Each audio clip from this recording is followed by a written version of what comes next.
alien spacecraft did not crash in Roswell, New Mexico in 1947.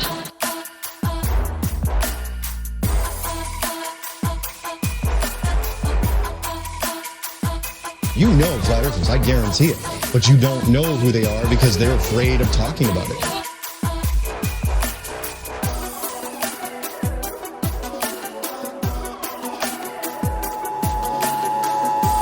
This is not a test. This is your emergency broadcast system.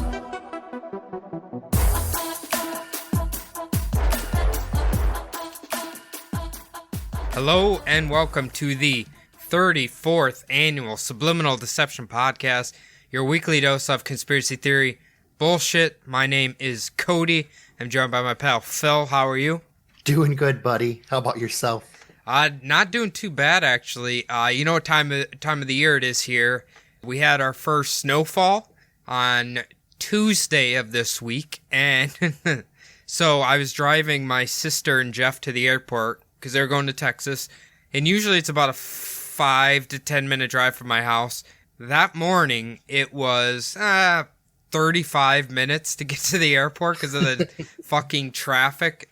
And then I saw 3 accidents, so yeah, it's that time of year in Minnesota. How's the weather in Phoenix treating you? Pretty good. It was pretty warm day out today. I think I passed by a bank yesterday that said it was 86 degrees. So okay. That was at about 5 o'clock in the afternoon. So the mornings are cold, but the afternoons are still good.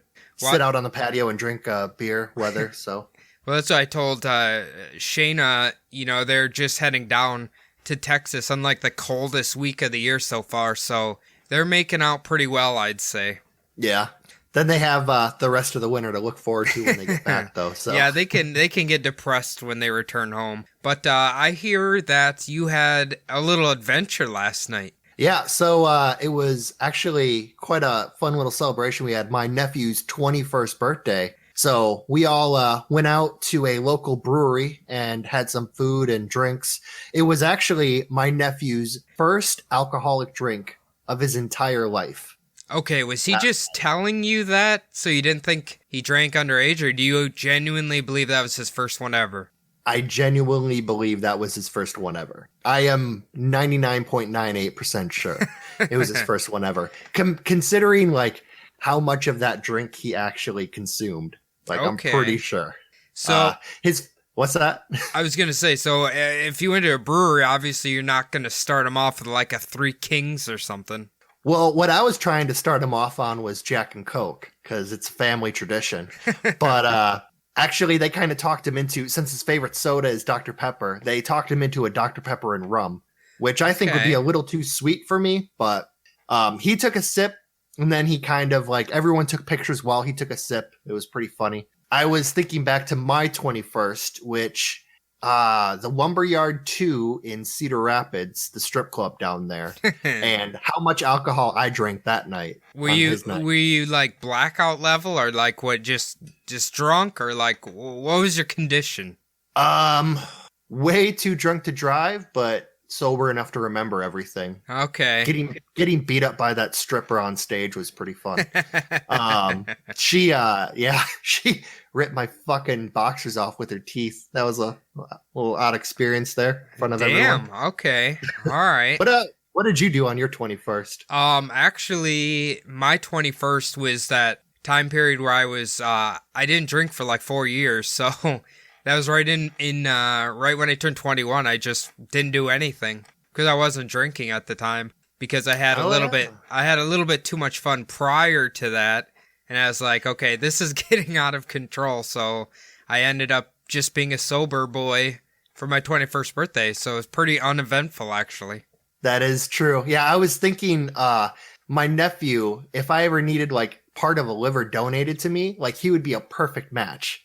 Like he's in my bloodline, and I bet his liver is like the exact color that a human liver should be. Yeah. And not like a Dr. Seuss character like mine, I imagine looks like, all fucking brown and spotted like little black blotches and shit. Well, you know, the liver does self-repair over time, Phil.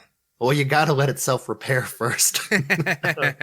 Well, you're not a damn closet alcoholic, are you? No, but I've had my share of nights. So. Yeah, that's true. I think I'd be more, in our cases, maybe more concerned about the lungs. Like, maybe we need to find a healthy pair of lungs somewhere. Yeah. Well, in the future, I imagine we're all going to have clones that we just kind of like drag around with us. Like a comedian. There's a really good bit a comedian was doing about that. So like the movie The Island, we're going to just have clones just waiting for us to reap their organs.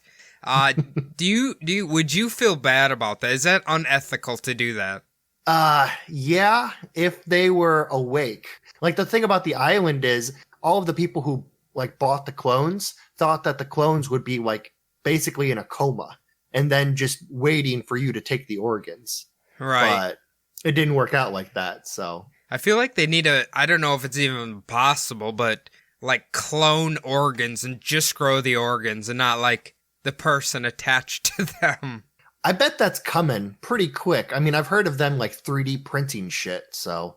I seen a while ago they had like it was an artificial heart, but it was basically made of like kind of like plastic and stuff. I don't really know if that's possible, but that'd be the way to go.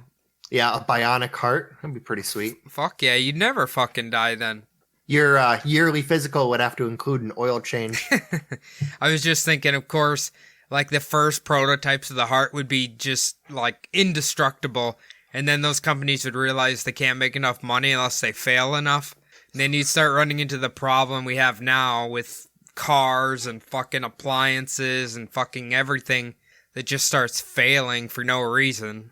There would be commercials where basically there's a guy telling you to go trade in your heart for a brand new 35 model. Like trying to sell you on the warranty. Like, what the fuck? This thing's only got 80,000 beats in it? Yeah, it's the 80,000 beat warranty. It's like barely used. It still has like blood dripping out the side of it. Barely used, lightly refurbished, ready to go. We got to clearance our old models out to make way for the new 2020 models. The dealer swears to God that it was used by a couch potato who like never ran on a treadmill once. I feel like that'd make it worse. On a less beats, I would say it would make it better. Yeah, but the couch potato's heart might be clogged up with plaque already. Oh, that's true. Yeah. But I guess that brings into the question of what the vessels and arteries and all that shit are made out of. All the valves, what are they made out of? But I don't know. Brings up a good question. True. Yeah, someone, if you know how they're making artificial hearts or other organs, you should email us and let us know. So, because I'm genuinely curious at this point. It would be great to go there and haggle with the dealers as your like heart is failing you. They're like, oh, seems like time's running out for you. You may want to make this deal quick. You're sweating an awful lot, and for some reason your right arm is completely dead, sir. So I can see you need this new model, and quick. We get financing available. We'll take care of everything. Don't you worry. You're not going to die on us. But anyway, Phil, with that out of the way, why don't I'll let you take the reins and take us into this week's conspiracy. All right. So, obviously, we're well past the Halloween episodes, and I wanted to get into a little conspiracy that I had a discussion with some of my coworkers over the past week. What do you know about supernatural events that occurred during World War I? Pretty much nothing, to be honest with you. Never, this will be a new one for me. Yeah, it's pretty interesting, actually. So first off, I'm going to tell you guys about the story of the company that went missing during World War I. And by company, I obviously mean like an army company. Oh, I was going to say, how the hell did a whole business just go missing and nobody seemed to notice? Yeah, I should change that up. Nah, it's good. I love that.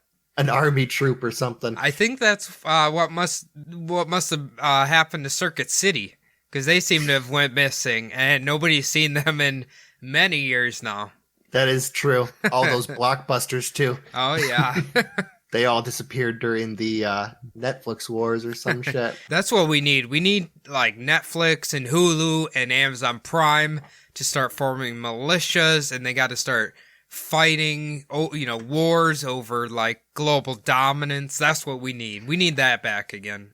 That honestly is like the only form of monopoly that I would approve of, is only having to pay one bill a month for all of that shit. That'd be fucking awesome. True. You got to get fucking HBO on board with that too. Get them absorbed. You know what they need too? Okay, they all morph into one, but then they start storming the like film studios that control the movies that are allowed to be put on there. Just keep storming those buildings and like take over the licensing to all the good movies. Yeah, but then Adam Sandler would be in every single one of them. I said good movies, Phil. So the Battle of Gallipoli was a bloody, ill-fated campaign fought by the French and British along with Australians and New Zealanders, fighting against the Ottoman Turks for control of the sea routes from Russia to Europe during 1915, which was finally abandoned after extremely heavy losses in January of 1916. So joining the fight during the Gallipoli campaign was the Sandringham Company, which was made up of gamekeepers, gardeners, farmhands, and household servants from the royal estates of Sandringham, created by Edward VII before the war had even begun. This doesn't sound like your ideal soldiers, Phil.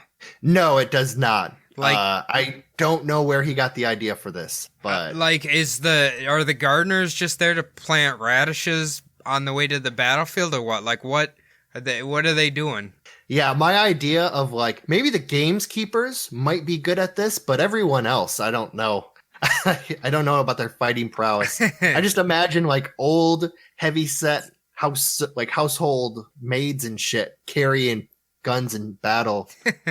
I don't think it'd work out very well. Just men with jean overalls on, marching into battle with their spades and pitchforks. Yeah. So the company was marching towards Hill 60 at Sulva Bay in Turkey on August 21st, 1915. Now, 3 New Zealand soldiers said that they saw several hundred British soldiers marching towards the top of a hill. And at the top of the hill was a large, solid-looking cloud that was about 800 feet long, 220 feet high, and 200 feet wide. Okay, bit ominous. Approximately. Yeah, it's a bit ominous, marching into this at the top of the hill. I was kind of hoping you were going to say it was like the sun from Super Mario Brothers 3, where he just swirls down and he takes them all out. He's just angrily bouncing around and just trying to kill the soldiers. Leave us alone, son, god damn it. There was a character in there, the little Koopa in the clouds. What the hell is his name? Something with an L, I think. He used to toss like little fucking spiky dudes out at you and shit. Yeah, he was a dick. Yeah. So according to the report, which was made in April of 1965, the company was advancing into a forest directly into the cigar-shaped mist or cloud and never emerged from that cloud. Okay. I'm guessing the forest must have been on top of the hill. So yeah, I'd assume so. Okay, cigar-shaped cloud? Yeah. So like I said, 800 feet long, 220 feet high, 200 feet wide. So it'd have been cigar-shaped. Okay. Oh, I thought you were trying to hint at something else. Something that we talk about a lot on here. Yeah, no, it is hinting towards that. Okay, all right. Now, the cloud is said to have rose above the ground about an hour later and joined other similar cloud masses, and then drifted away northwards with the other clouds. Kind of almost like they were being piloted.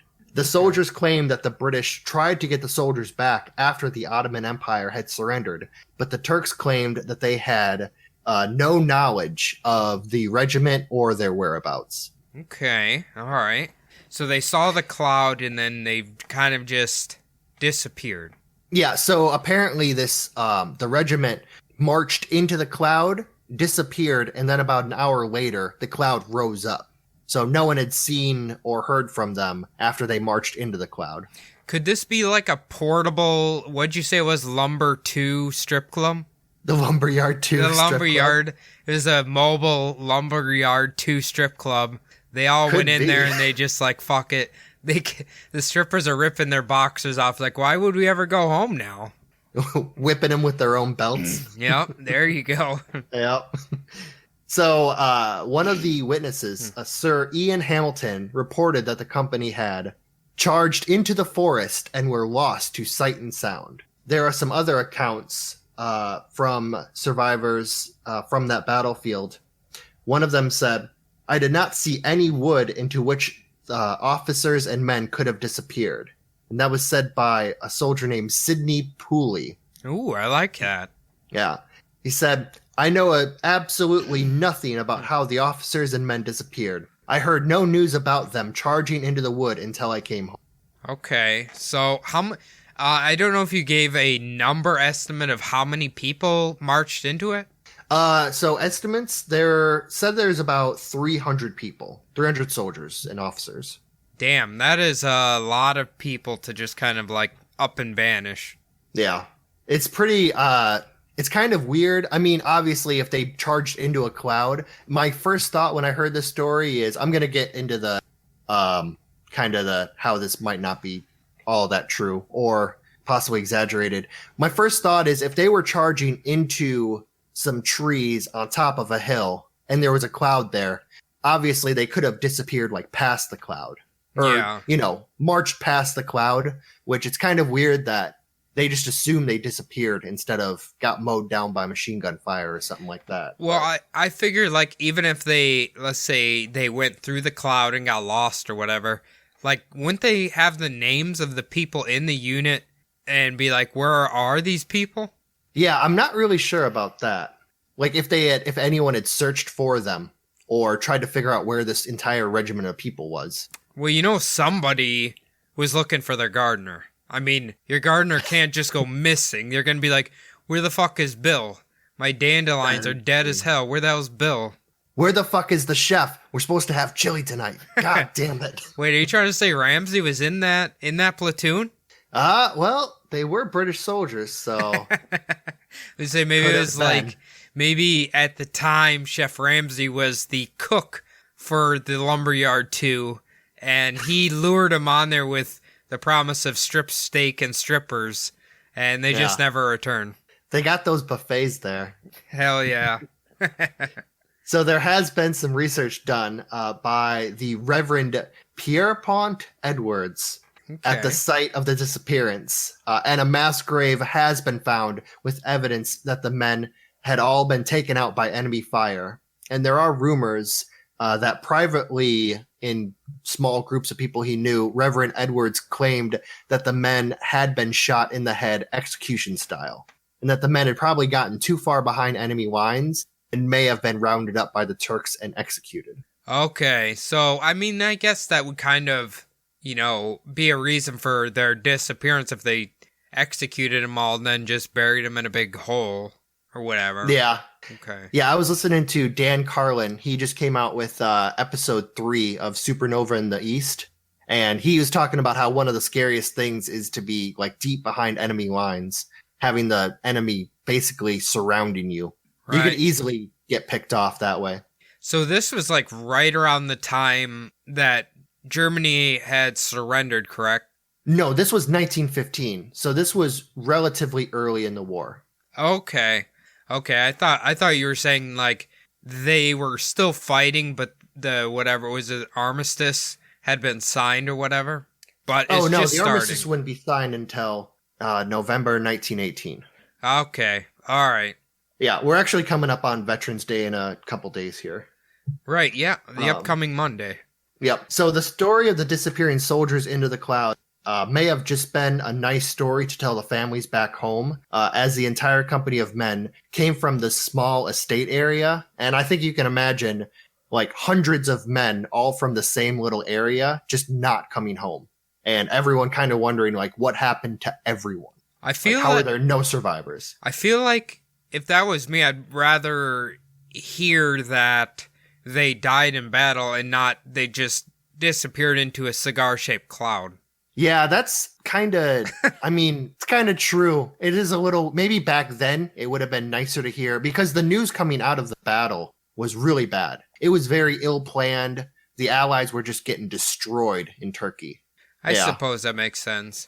One quick note here before, what I was thinking was, okay, so we've probably talked about it before, like people's UFO sightings, how they're describing the ships have always changed depending on the era. So, like, obviously now we see flying metallic discs. You know, in biblical times, they were like chariots flying in the sky.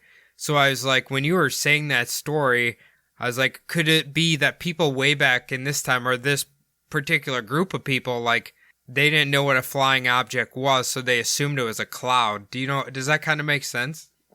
Yeah, I was imagining too, if it was like a UFO, a lot of alien, UFO kind of researchers claim that the beings inside the UFO can make the UFO look like anything they want. Sometimes it looks cigar shaped, sometimes it looks like a flying saucer. Maybe they made it look like a large, dense cloud. I mean, that could have been too. I mean, that'd be like the ultimate camouflage, really. If you're just pretending to be a cloud. on a damp battlefield, yeah, that would be perfect. Yeah, but you're pretty certain that they were just executed and their bodies were hidden. I mean, obviously, if you go with, the most plausible thing, it's going to be them getting either captured or gunned down or, executed. Well, I'm going to just say this now, that in my mind, it's either that or it was the Lumberyard 2 picked them all up. So it's a 50-50 for me on either of those. Yeah. I'm gonna say they were probably gunned down, but it is interesting. I mean, very kind of. There's a few different accounts of this, so people seeing it, but fellow soldiers. So my next one actually goes into France. Have you ever heard of the Battle of the Mons? I might have heard it on Hardcore History. It sounds kind of familiar. So this mystery or supernatural event is called the Angels of the Mons. Okay, but it's not like the Anaheim Angels? Is that the team? Yeah. No, is it the Los Angeles Angels? I can't remember. No, I think they're a little different than the Los Angeles Angels. It's just like a bunch of baseball players out there. Is that what was going on here? Yup, just fucking swinging their bats against the Nazis. So the Battle of the Mons began on August 23rd when the British Expeditionary Forces fought against the Germans. Now, the British Army attempted to hold the line of the Mons-Condé Canal against the advancing German First Army during the much larger Battle of the Frontiers, which was all along the Western Front. Okay. So the Battle of the Mons ended when the French were forced to withdraw against the superior German troops. And I think we talked about this before, how the French were the ones who at the beginning of the war were wearing like the brightly colored pantaloons, and they were not prepared for this war. About the least tactical military garbs that you could imagine. That's what they were wearing in there. Yeah, cavalry charges into machine gun fire and whatnot. They probably had 2-day-old crepes as like shoulder pads for protection. Yeah, their military rations were just fucking bottle of wine and a pack of cigarettes, hurling French insults at the enemy. Yeah. So the first day of the battle, British forces clashed with the German First Army, as I just mentioned, and held them back, but were quickly outflanked and turned around. On that next day, the 24th of August, the British were forced to retreat under heavy fire. Now, during the retreat, a supernatural event occurred known as the Angels of the Mons. Now, this event is said to be a line of angelic bowmen who put themselves between the two armies, covering the British retreat and firing into the German lines. This was later used as a big part of propaganda in Britain as the Allied forces were starting to get some heavy losses over in the mainland. So they're basically, you said bowmen? Yes. Archers? Angel archers? Yes. They're like like a specter army of, basically they looked like angels, apparently. And they had bows firing arrows into the German soldiers. Okay, well, I mean, I'm not sure why the Angels would choose to battle against the Germans, but when you telling me this story, there's two movies I can't quit thinking about. Number one, Lord of the Rings, okay? Where they summon like the Ghost Army or whatever. Yeah. And number two, Angels in the Outfield. Do you remember that movie? Of course I remember that movie. Great documentary. It has Who'd have Christopher Lloyd in it, right? Yeah, and I think he was the only like famous person in that movie. I think Danny Glover was in it. Was Danny Glover in that movie? I'm pretty sure he was, if you want to consider he him. was the coach. Yeah, he is the coach. Yeah. Fucking Angels, man. They're always interfering. But it's weird. I wonder why they would choose bows. What a weird weapon. Yeah, well, you got to think that's kind of how they were like seen. They were like this heavenly force. I figured they'd use like trumpets or something. Trumpets, like the word of God, like cutting down all the Germans. They're handing out pamphlets. So the funny thing about that whole story is, it turned out it was probably all complete bullshit. Welsh author Arthur Machen, in September 29th, 1914, wrote a short story for the Evening News, which was a London newspaper. And in that short story, he relayed accounts that he had gotten from a soldier returning from the Battle of the Mons. Now, this story inspired him to write the short story for the newspaper. Now, Machen described how a soldier during the Battle of the Mons had prayed to St. George for a bowman from the Battle of Agincourt, which was a battle that occurred about 500 or so years before World War I. Now, he prayed for Bowman to destroy the German enemy. So the problem was that Machen never in the article stated that the story was a work of complete fiction. On top of that fact, he wrote the story in first person as if he was retelling the story that he had heard from the front lines directly from that soldier. Does this qualify as yellow journalism? Kind of. He intended it to be fiction. He intended it to be like something you would send into the New Yorker. I got you. You know, a story about current events. But yeah, maybe a little yellow journalism. He may or may not have meant to, like gonzo journalism, like add his own shit in there. See, I when I was hearing you say that, I thought maybe the part about the soldier praying to that saint was real. Obviously, an angel fucking force didn't show up and obliterate the Germans, but I thought maybe the part where he prayed to an angel or a saint or whatever, that might have been real. Yeah, I imagine there were some soldiers praying to all sorts of gods and saints and whoever the hell could help them, push back the Germans. For months afterwards, Machen was asked for evidence of the tale that he had written, but told requesters that he had no intent of creating a hoax and that he had fabricated the supernatural event entirely. So Machen was probably like, well, look, I sold the rights. We're going to make a film about it, and we're going to adapt it for film, and we're going to call it Angels in the Outfield. Yeah, it's the Blair Witch Project, and yeah, it totally happened. I could see it. So he later on, what I gather from this is the story took off in a way he never expected, and he later claimed that he told requesters of evidence that it never happened. Okay, well, yeah, I mean, I feel like in times of desperation in the world, especially like after a war or during a war, people really want to latch onto like supernatural shit.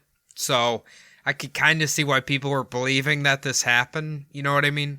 Oh, yeah. I mean, the reports coming back from the front were fucking awful. This was like, obviously we know World War I was just terrible. Terrible. Like, one day of battles was equaling like the losses of entire wars. And that was every day this was happening. So yeah.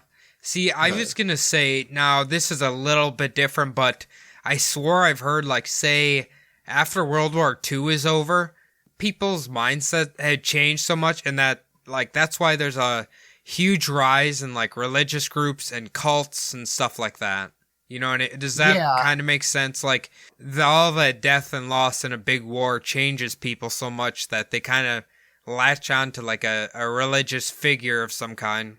Yeah, especially, I mean, it was really bad just for the people. It was bad enough for the people who were at home and like lived through the news of the war and like their loved ones not coming home. Imagine all of the veterans coming home who were like living with just the most god-awful fucking nightmare things that they remember, like memories, PTSD, shell shock is what they called it back then. But you can imagine, there was a big rise in all sorts of whatever. Crazy Yeah. beliefs, I would say, but It's probably a good way to put it. yeah. So, like I said, the story did grow. The problem is more and more witnesses came forward claiming to have seen the bowmen. Rumors that dead German soldiers were found to have arrows in them. Oh. So Okay. it kind of a little bit of telephone there. Copycat, storytellers. Well, I mean, if people are probably like read it and they're like, oh, yeah, I remember these bowmen. Just kind of Yeah. like, I might as well say I saw them too. I was there. I synced it. Same thing with fucking rednecks and tornadoes. True that. So after someone came to him trying to write a book about the supernatural event and asking for evidence, he again tried to let everyone know that the story was bullshit, but was met with cries of treason as the story, I previously mentioned how huge it was now being used to promote the thought that God was against the German scourge and on the side of the good British people. Ah, okay. Well, I kind of figured that was coming. Yeah, so the story basically got beyond him in such a way that kind of like the mindset of the state was in ownership of it now. Yeah, I know what you mean. Yeah. So after the war, research was done studying the claims of the soldiers and found that none of the accounts were of men that were actually at the Mons, and the stories were just branched off of Machen's original fiction. So really, they couldn't even find, like, people who made the claim weren't even, like, either they weren't even in mainland Europe at the time, or they just weren't at the Battle of the Mons. So I could just picture some dude, he literally has never even left London. He's like, yeah, man, I was in that war and those fucking angels were just taking out the Germans like it was no one's business. Like, yeah, especially during World War One. Be like, Tom, you haven't even left your house in 2 weeks. How the hell were you at the Battle of Mons? Yeah, like I mentioned Dan Carlin before, he talked about people like being persecuted in London for not, like, if they were an able-bodied male of like fighting age, they would be like harassed by these like legion of women that would run around like making fun of dudes, trying to get them to go sign up. Oh, really? Yeah. I mean, I could see that. Yeah. So basically, whether people knew the story was true or not, it definitely did boost morale at home in a time, 1915, 16, 17, when the British people were searching for something to cling to after the horrible losses from the war that really scarred the country for a long, long time. Right. So I'm going to ask you, I mean, we kind of know, I did that digging. I kind of like let the cat out of the bag pretty quickly. But what do you think about... I'm going to say this. What do you think about how this proves that, like, conspiracy, even though people know it's probably bullshit, like, they were clinging to it, like faith? Like, what do you think about, like, something like that? Well, I mean, I don't know about it in regards to conspiracy, but it just, like we were kind of talking about, it makes perfect sense that in desperate times people want to latch on to, like, spirituality, I guess. I don't know if that's the right word for it, but it's like, if you're thinking on the grand scheme of things, like, it's probably hard to believe that the death tolls could be so high. You know what I mean? Like, that's almost unimaginable. So how could it be any less unimaginable that a legion of angels weren't shooting at the Germans? I guess. You know what I mean? Yeah, that's a good point. I guess, yeah, conspiracy is not quite the right word for it. It's almost like a kind of like a state, like, mindset almost. Yeah. Like a mass hysteria incident, you know? But yeah, actually, that's a perfect thing, perfect way to describe it. I think it's just when the world's in peril, and I can only assume a lot of people thought, hey, this might be the end, because they didn't really know how it was gonna end. You know what I mean? That's true. I kind of think that same way too. Yeah. So maybe, I don't know if. I hope there's never a World War III, but if there ever is, maybe we'll hear stories about angels fighting whoever. According to the churchies, the angels will be fighting in that war. the big one. So I'm going to go on to my next subject here. Okay. Author James Wentworth Day wrote the 1954 book, Here Are Ghosts and Witches. Now, in the book, Day claims that in 1918, at Bilal Flanders, he and fellow witness Corporal Jacques Barr had seen a cavalry battle on top of a hill between French and German soldiers. Now, the strange thing about the witness account is that the soldiers fighting in the hilltop weren't actually there. It was a battle between specters. Now, they didn't make any noise and only appeared to be reenacting the battle, not actually trying to fight each other. So kind of like one of those southern redneck Confederacy wars. So did he describe them as like, were they translucent? Is that how he knew they were spirits? Or like, did they just, because they weren't making any noise, he assumed they were spirits? Or like, how does he know they're spirits? Yeah, what I read, he claimed that they were ghostly figures. Okay. Like ghostly specters. You know what's funny and kind of ironic about this is that obviously Gettysburg and around that area is, if you're deep into paranormal, that's like a big paranormal hotspot essentially because of the sheer amount of death that happened there. Now, I've seen one video that is very strange where it's like literally like a platoon of soldiers marching, but there's like, it's the middle of the night and like nobody should be there, but they have like Civil War attire and they're like marching in a straight line. It's very weird. So the first thing I was thinking about when you said this was like it's kind of hard to explain, but like if people believe in ghosts is basically like, it could be flashes of past events. You know what I mean? Oh, yeah. Well, I mean, they always talk about how really those big like death events kind of open up like a rip between the real world and the supernatural world. Yeah. I've heard that about like the Gettysburg, and I think Antietam maybe too has it. So, I mean, with the insane amount of death in World War I, obviously, I mean, something like this, that's the first thing that comes to my mind. Like, it's a battle that's replaying with everybody who's died in it or whatever. Yeah, definitely. That is also I think that's kind of the gist of it a little bit. I mean, we know, obviously there's stories about like a lot of battlefields that this happens on, or seeing dying people, like walking into a place that you might not even know there's a battle, hearing the wails or ghosts and whatnot. There's a lot of those stories out there. Have you ever been to Gettysburg or around those areas? No, I haven't. I would really like to some of those places. I know, it sounds fucking awesome. Yeah, there's this one battlefield I'd like to visit. It's called Shiloh. It was like a really big turning point in the war. It's kind of like they have a national kind of like set up there, but it'd be kind of cool to see. Cool. Yeah. So Day claims that they asked the locals about the experience that they had just had. And the locals claimed that they had seen the battling ghost before and that they reappear every year at about the same time. Now, they claimed that the spectral forces would come out, do battle, and then disappear. Huh. I mean, it fits the kind of the MO with the replaying memory of the battle or whatever. Yeah. So apparently, I mean, just the locals.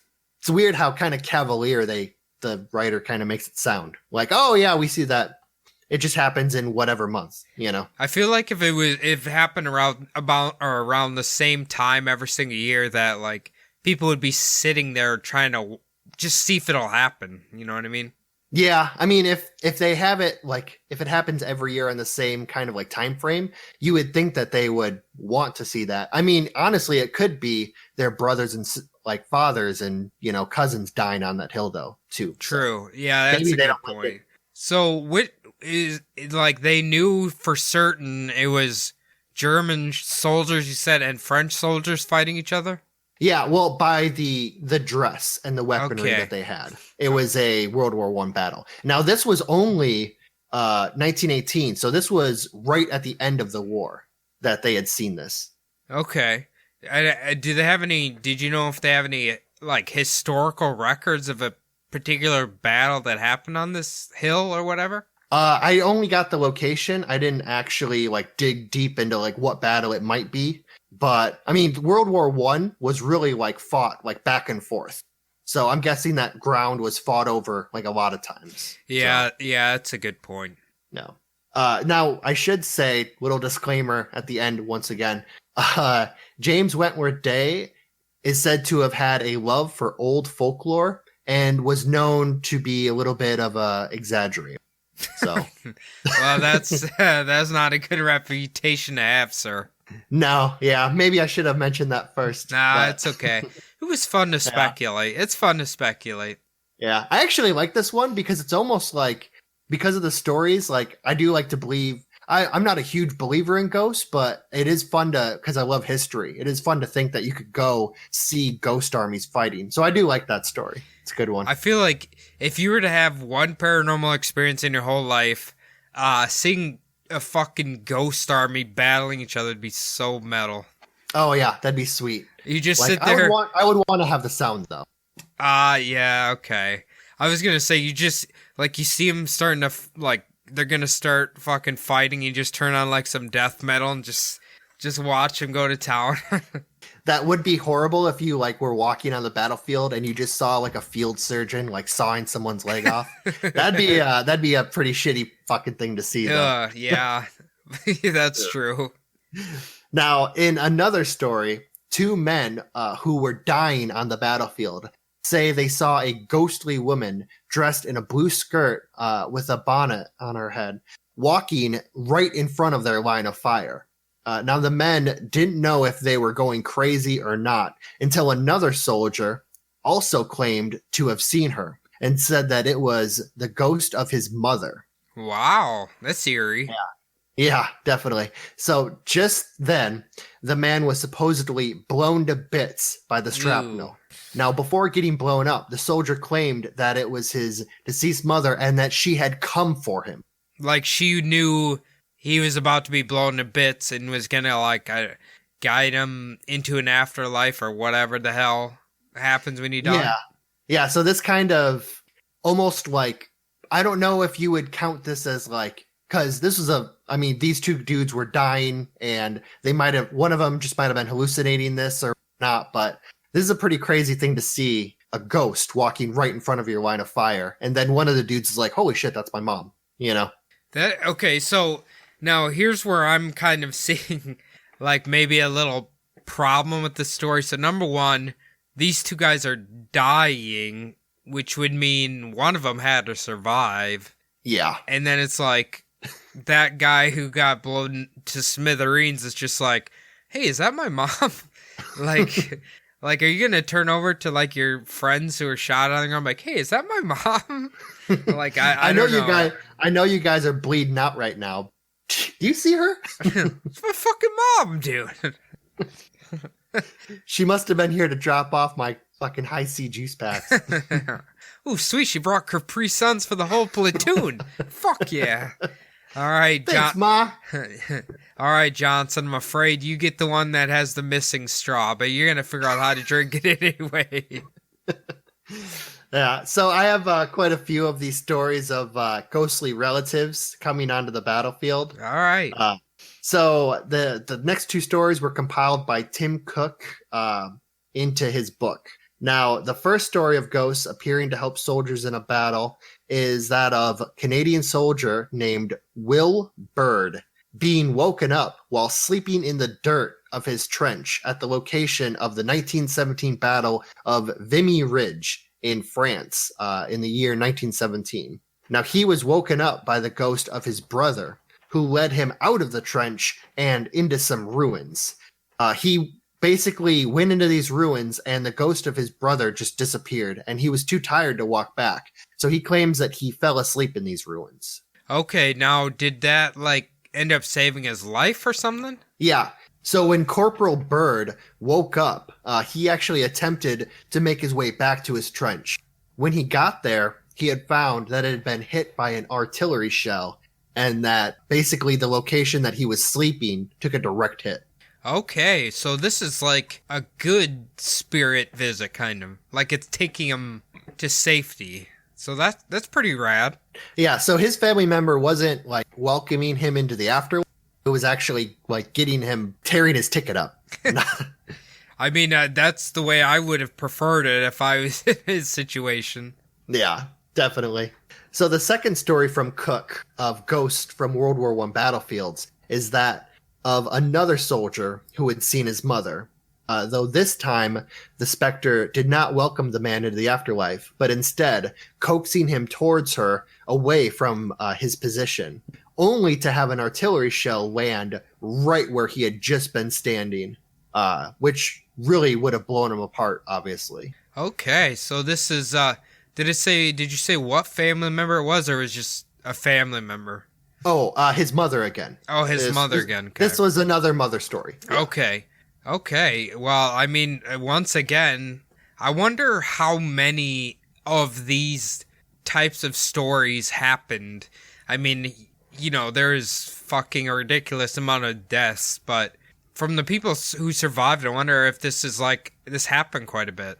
Yeah, while I was writing this, I was kind of looking at all three of these stories and realized they all involved like very close family members and artillery shells in all three of them. So I'm kind of a little skeptical about possibly copycat storytelling here. Oh, okay. A little bit, because I mean, artillery shells obviously are really a big killer, but there was also just randomly getting machine gun fire down, German soldiers coming into your trench or your foxhole and stabbing you to death. Like, there was also that too. So it's kind of weird that they were all artillery shells.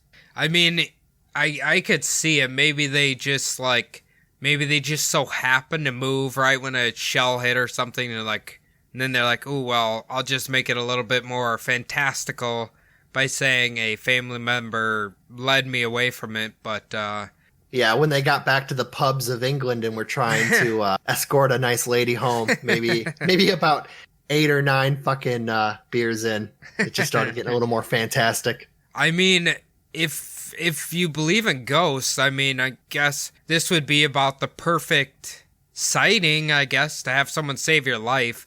I feel like even outside of warfare or whatever, you hear about ghost stories where a relative will visit them and put them on the right track in life, or tell them to do something, or you know what I mean? Yeah, you do hear that a lot with people claiming to have dreams. A lot of times you hear oh, my grandmother appeared to me in a dream and got me out of the building right before the carbon monoxide would have killed me, or right before the fucker started on fire. So right. Yeah, that's, I mean, people claim it happens. I don't really know if it happens, but, it's interesting nonetheless.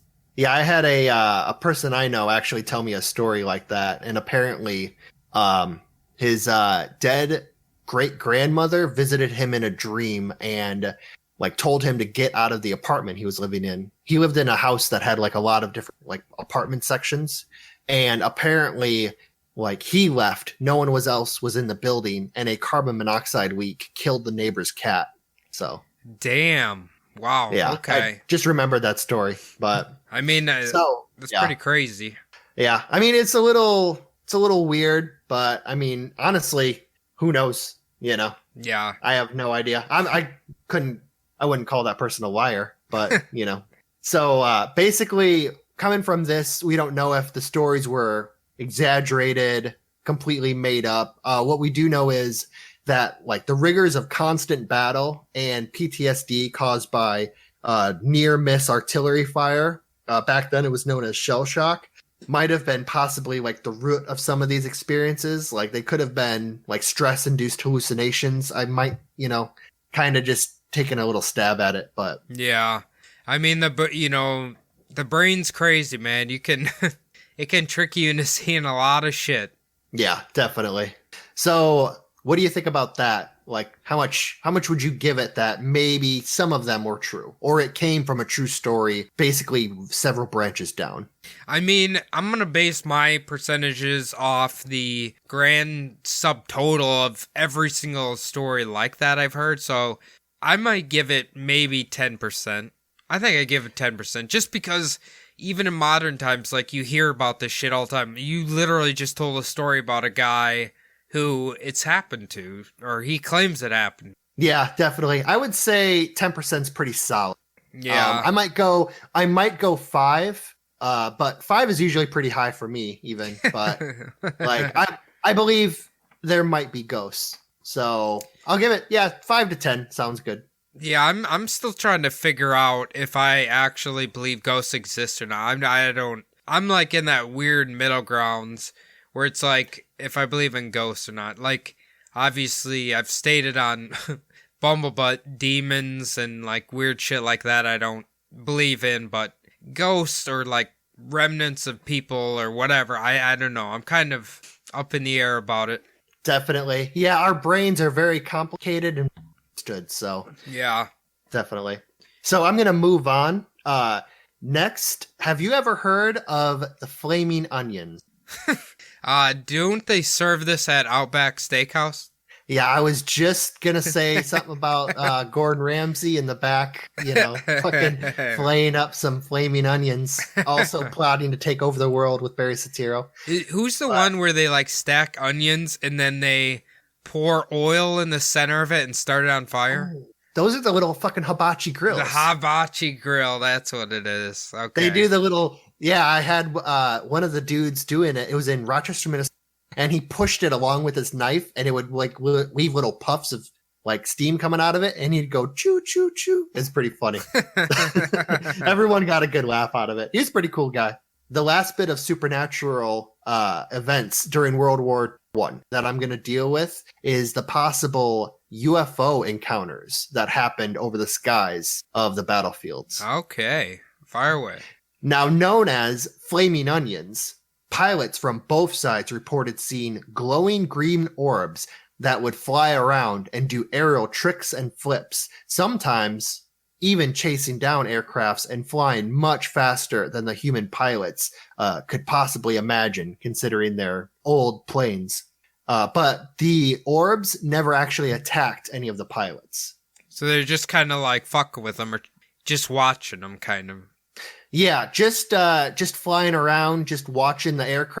I have heard of, they think it might be a lot of different things. It might be aliens watching like important events. It might be like future historians coming back and sending little probes, maybe watch these aerial dogfights. There is basically like a lot of sightings, like important dates in history where people claim to have seen orbs. Okay. Now, is it just kind of they were seeing these flaming onions just kind of like everywhere? Just like random sightings everywhere, or is it isolated to a certain spot? Yeah, apparently they saw them like all over like the battlefields of, well, Europe, I'm guessing. But because if it was French and German pilots seeing them. Right. I don't know. That's a peculiar one because around this time, like really, what else could it be? Like, World War II, you can kind of be like, okay, they had a lot of experimental aircrafts and stuff.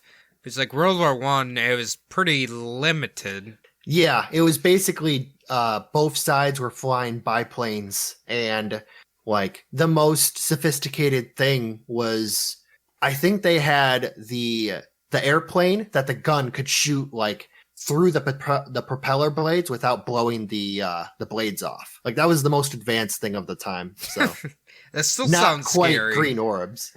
That still sounds scary. How the hell do they know it's going to get through the propellers? Oh, this is a little stupid history, but it was there was a little kill switch that the propeller had a little notch on it that would stop the firing pin from firing whenever the propeller was about to be in front of the gun barrel.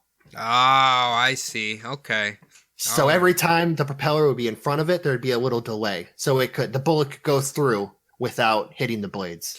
Okay, that makes sense then. Yeah. So I mean, they're pretty interesting just to hear about, considering both sides reported them, and it was like multiple witnesses. It wasn't just one guy or one side claiming that they had seen it. Yeah, it was quite a bit of them. So they're basically just a glowing green ball, more or less.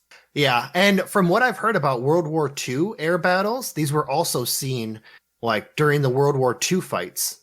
So yeah, the Foo Fighters. The Foo Fighters. Yeah. And not just the band. No, the band was there too, of course, part of an Illuminati plot.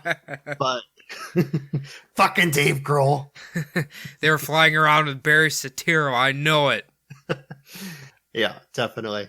So finally, I'm going to go into my biggest one, which I saved for last. Now, this was told by pilot Peter Wetzrick, and I definitely butchered that German last name, and that is of Manfred Albrecht Freyer von Richthofen. Now, do you know who that is? I have no idea, but that is a mouthful. It definitely is. He is also known as the dreaded Red Baron, the World War I era German ace. Okay, all right. He makes a mediocre pizza. Definitely, somewhere in between Jack's and Tombstone, I would say. Yeah. Definitely. So in the spring of 1917, he and the Red Baron, that would be Peter Wetzrick and the Red Baron, were flying over the trenches of Belgium when the Red Baron supposedly spotted what looked like, and I quote, an upside-down silver saucer with orange lights hovering in the clear blue skies. Okay, that's cool. Yeah, so after a moment of fear, Wetzrick recalls that the Red Baron turned and fired upon the craft and shot it out of the sky. Now, when he shot it out of the sky, it fell to the ground, shearing off tree limbs as it crashed into the woods. Okay, so now I just want to double check you. You said the UFO was flying upside down when they spotted it? Oh, no. So it looked like a silver saucer upside down. Upside down. Okay. With orange lights. Yeah. I thought so he was just describing what he saw. Okay. I thought you meant it looked like a saucer flying upside down. I'm like, what the fuck is it doing? Like a drunk alien in there. Yeah. This is a little weird because obviously the name flying saucer didn't come around until about 30 to 40 years later. And you're going to hear when he recalled this story. So the two pilots flew over the crash site of the advanced craft and claimed that they saw two humanoids scurrying off into the woods after they left the wreckage, and they were never seen from again. But they didn't have like weird colored skin or anything. They just are human looking. Yeah, it claimed two humanoids, and I also couldn't find anything about wreckage. Okay. I mean, are we giving a little more credence because this guy's kind of famous? I'm about to tear it down a little bit. Okay. So, all right. There's a little disclaimer on this one too. So Peter Wetzrick didn't come forward with his recollection until a little more than 80 years after the 1917 event in 1999. In 1999. Yeah, so it was he took a minute to, fucking contemplate it, put it in his mind. He actually told his story to a very outlet. Have you ever heard of the Weekly World News? Oh yeah. Of course. Yeah, that's a great bit of journalism. The queen is a lizard, in fact, and she is pregnant currently. Okay, yep. Is that the one where it's like they always know that who killed Diana or have the Bat Boy or something like that? Oh, yeah. It's the ones, they keep them right next to candy in the register. Yeah, those ones. That's the ones I'm talking about. You know what? I should start buying one and just reading an article out of there every time we record. Oh, dude, we can make that a segment. There you go. Nice idea. So, other than that, he also kind of had a misremembering of the type of airplane that the two men would have used. Now, he told the publication that they were flying the very famous German triplanes. Have you ever seen what those look like with the three wings stacked? Oh, yeah. So the German Air Force didn't actually introduce those until later on that year. So he and the Red Baron could not have been flying those airplanes. Okay. Well, that hurts their credibility. Yeah, this also could be, of course, because of the age that the teller was and how long it had been since he was flying, obviously. Yeah. I didn't see anything that mentioned like that he wasn't actually a pilot. So apparently he was a pilot, but that's just me. If I might have just been unable to find that part of it, but so he did get a few things wrong and he might have went to the media outlet. So or the right one, depending on who you ask. That's true. The real news, like in Men in Black. Great documentary, by the way. Yeah, so that actually ends all of my Supernatural 1 stories. What did you think? What's your favorite one? How much I should say, how much credence do you give to the Red Baron shooting down a UFO on top of the 80 Allied planes that he got? I mean, I don't know. It's an interesting story, and obviously, with this guy's reputation, it makes sense that he just immediately start firing on it.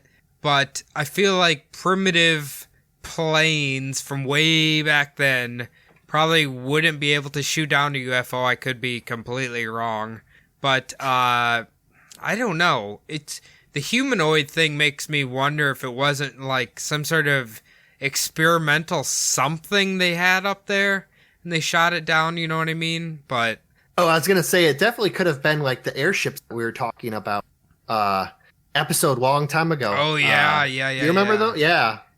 I mean, they were just like chilling there, having a good time, and they get shot down by the Red Baron. It was just a blimp full of rich people, like observing the battlefield over Belgium, and then all of a sudden the Red Baron just aces them. But I mean, it's hard to say. It was so fucking long ago. Like, who's to say he didn't see something? Especially since, like you said, aliens seem to like to pop up in large, important historical events like a war. So I don't know. I would probably give it maybe 2% that it's real, but it's an intriguing story nonetheless. Yeah, I also do love the fact of the story that like the Red Baron hesitated for a moment and then just turned and fired. Like that's such a like knowing everything I know about like Red Baron, it's just like another little layer. But I mean, it's probably not true. I'll give it 1% just because I can't give it 0. Yeah. I do imagine that the pilot of the craft was probably, if he is a pilot, maybe he was making himself a nice mixed drink and, hitting on one of the stewardess. Well, maybe he wasn't being very diligent about flying the ship at the time. Well, here's the other thing I was thinking about this is like he waited so long till flying saucers had became like a very well-known thing throughout the world. So he could just like positively identify what essentially we think of UFOs today, really. You know what I mean?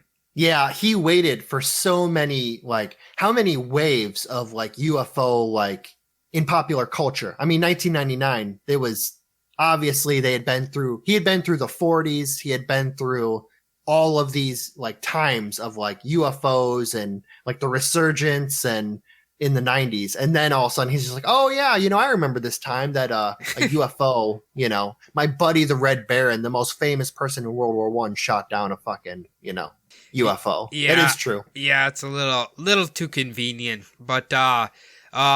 So I'm going to say, I want to hear, what's your favorite one of these stories? Ooh, it's gotta be the Red Baron. I mean, obviously I picked it last because he's got the, the name value, but, any story with the, those old fucking, biplane pilots in it, it's pretty cool, especially the Red Baron. Right. I was going to say, I've been sitting here kind of like thinking about it. I'm like, man, I really like that first one, the cloud one, but obviously that one's probably the like the angel one's probably the least believable one, but that one, I don't know, it's pretty cool. It's very mysterious kind of. I really like that one, but yeah, it's definitely the most mysterious, but also kind of the most easily explained. But, yeah, that's true. That's true. I mean, it's just a lot of people who went missing. So, but Phil, if our friends want to tell us which one of these stories they enjoyed the most, where can they do that? Well, you can hit us up on our email, subliminaldpodcast@gmail.com. We love hearing from our fans. Easiest way to get a hold of us is on Instagram at Subliminal Deception Podcast on IG. We both have our own Instagram accounts. Mine is SDPodPhil. You can get a hold of me there and comment on the 2 posts that I've put up in the past 3 months. Cody, you got a couple? Yeah, you can follow my personal Instagram at Cody Sabub. You can look up my other podcast, Bumblebutt Podcast. You can find them on basically any podcast application, and you can also find them on Instagram as well. Just give us a follow.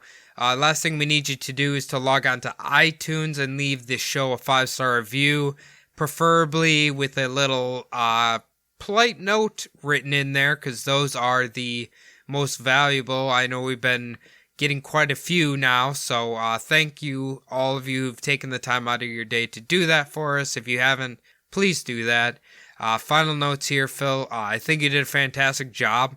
Obviously, most of these I've literally never heard of, and I think it's very thought-provoking, to say the least, so good job. Thank you. Yeah, it was a lot of fun in looking these up, so. Yeah, you're a history buff, so this is a mixture of history and paranormal, which I'm sure you both love. Yeah, we even fit UFOs into it too, so. Perfect. So it's a trifecta. Yeah. All right. Well, hope you guys enjoyed the episode, and we will see you next week. Thanks, guys.